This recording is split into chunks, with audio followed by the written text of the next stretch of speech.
huge week for the Oklahoma State Cowboys and what has been a season for the ages. Hello, I'm Mike Kaler, and welcome once again to OSU Football with Scott Wright. Joining me, as always, at the Opubco Studios at the Dodge Sports Desk is OSU Football beat writer Scott Wright. Let's talk about this week's huge game, the latest huge game, and a long list for OSU. That's going to Texas Tech on Saturday. Scott, kind of give me your impressions of Tech. They pulled off the big upset that kind of everybody needed last week, beating number 1 Texas. They're sitting there at number 2, undefeated, and in the season of the strongest Big 12 South we've seen in a long, long time. What are your impressions of the Red Raiders? Well, this is a team that I think sort of like a lot like Texas got off to kind of a slow start, and people were kind of questioning just how good they were. I came into the year thinking that Texas Tech was going to be pretty good. I didn't know that they would climb this high.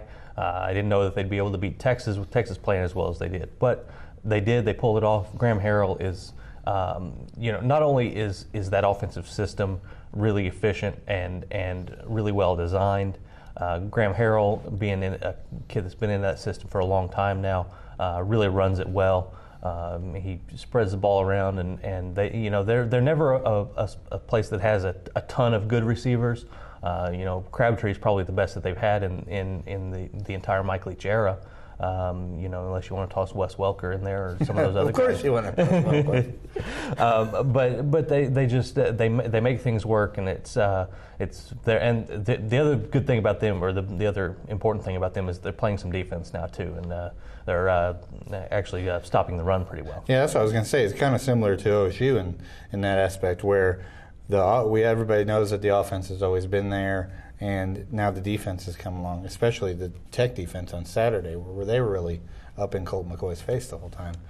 So, all that being said, what does OSU have to do in order to go down there and win on Saturday?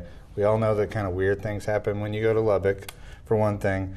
So, is this similar in that aspect to going to Columbia for the Missouri game?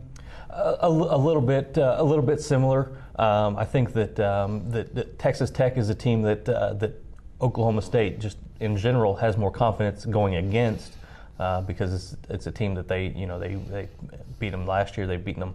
The home team has won in this series the last 6 years, so they've beaten them a few times in their recent history. They haven't won in Lubbock since 1944, but that's that doesn't affect these guys a whole lot. But all the good players were fighting World War II. Exactly, yeah. So, but no, what Oklahoma State's going to have to run the ball. That's the one thing that's been the strength of the Texas Tech defense this year is that they're able to stop the run pretty well. Mm-hmm.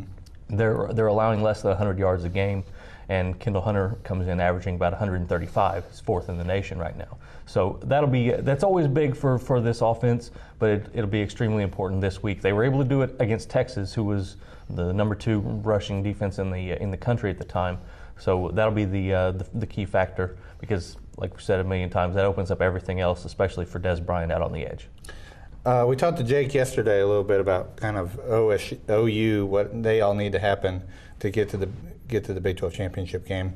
What's the scenario for the Cowboys? It's like we're doing district standings here with the high school kids, but what does OSU need to happen in order for them to play for the title? It's really almost identical to what Oklahoma is facing right now because they're really both in the same situation. Both have one loss, and it's to Texas in each case. So really, each one needs the other to lose to Texas Tech. So so the Cowboy fans will have to flip around after this weekend and root against or root for the Red Raiders next week or in 2 weeks against Oklahoma. That'll be I don't think that'll be too tough for them. No, it's not gonna be an issue.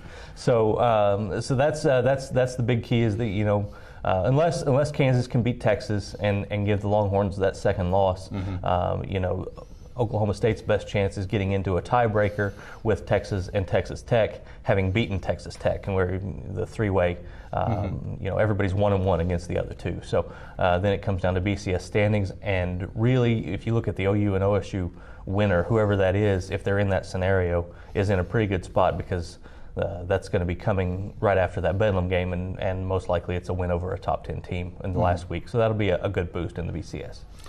Talk now about this matchup between the wide receivers. You got Des Bryant, who's just exceeded all expectations that everybody's had of him there.